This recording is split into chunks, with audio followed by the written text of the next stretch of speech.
Now, till February 14, this message might meant to find you. Masaya ka ba? Magiging masaya ka ba this February 14, Capricorn? Okay.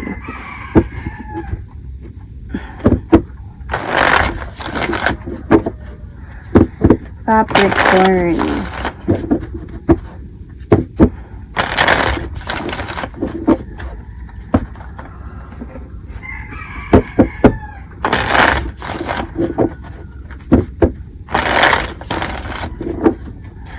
Magiging masaya ka ba this February 14, Capricorn?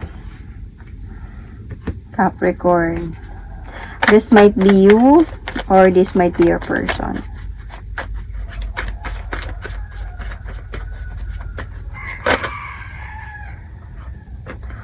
Oh, Capricorn, mabubundis ka this February 14. Oh, wait lang. Parang good news to.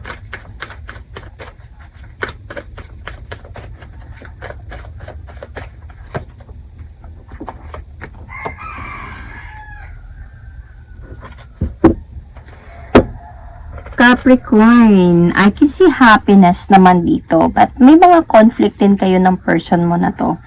May mga gulo, may mga conflict. I think you are not talking, but then you are going to be happy this February 14 because of like, I think this person will going to, I don't know kung magparamdam sa'yo or pupuntahan ka. Surprise you, could be something like that. But as a point talaga na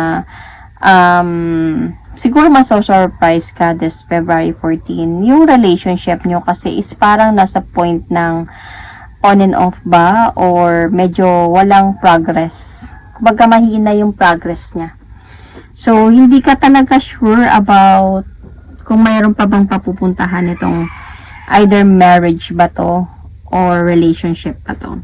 So meron pa rin ako nakikita dito na yung, I think marriage to about to sa mga Capricorn na may asawa. Hindi na sure yung pagsasama ninyong dalawa. Sa totoo lang. Pero, I think maso-surprise ka ng asawa mo this February 14. Magiging happy ka din. May happiness talaga dito Kasi may decision pa din kasi dito na for the both of you to choose a family. To choose the commitment. Mahal ka naman talaga ng asawa mo or ng person mo dito. Siguro sobra lang talaga siya focus sa kanyang career, sa kanyang trabaho, baka OFW to, and sobra lang siya focus, and akala mo nang bababae na or something. Pero dito kayo nagtatalo, dito na medyo naglo-low yung progress ng pagsasama ninyo. May mga confusions, reason din nag-uusap. And pero I think this February 14 he will going to surprise you and make you happy.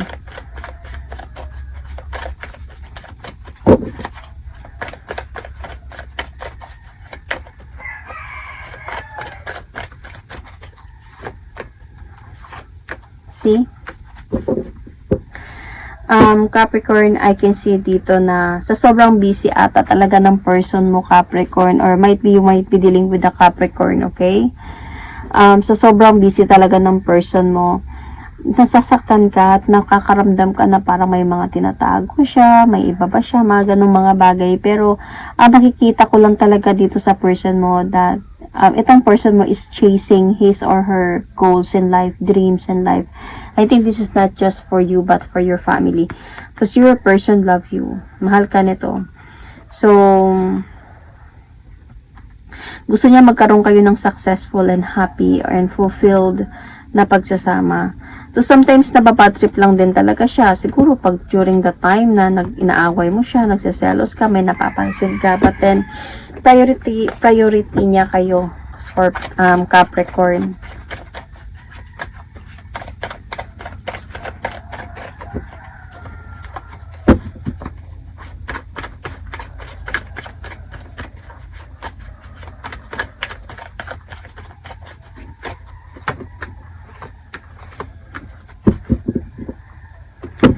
See, darating yung araw. Siguro nagkaroon din talaga siguro kayo Capricorn ng issue dito, no?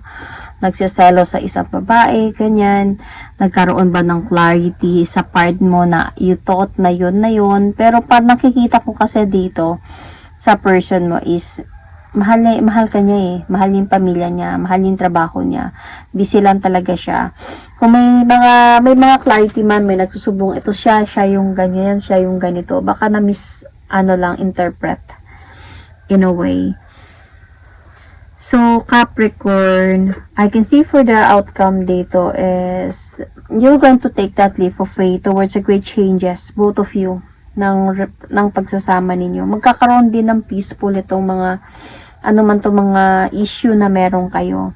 And I can still see here, Capricorn, that hindi pa din matatapos dito yung mga hindi niya pagkakaunawaan, kasi really, hindi naman talaga makakalimot si Capricorn. Lalo na kung totoong meron talagang nagawa in some of you, okay?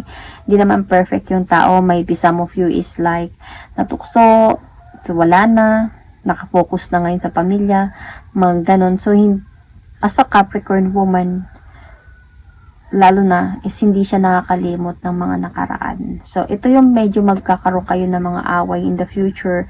Pero, meron pa rin ako nakikita mga great changes na mangyayari sa pagsasama ninyo in the future. And peaceful din na pagsasama kahit papano. Though, balance connection in a way. Balance connection. So, yun.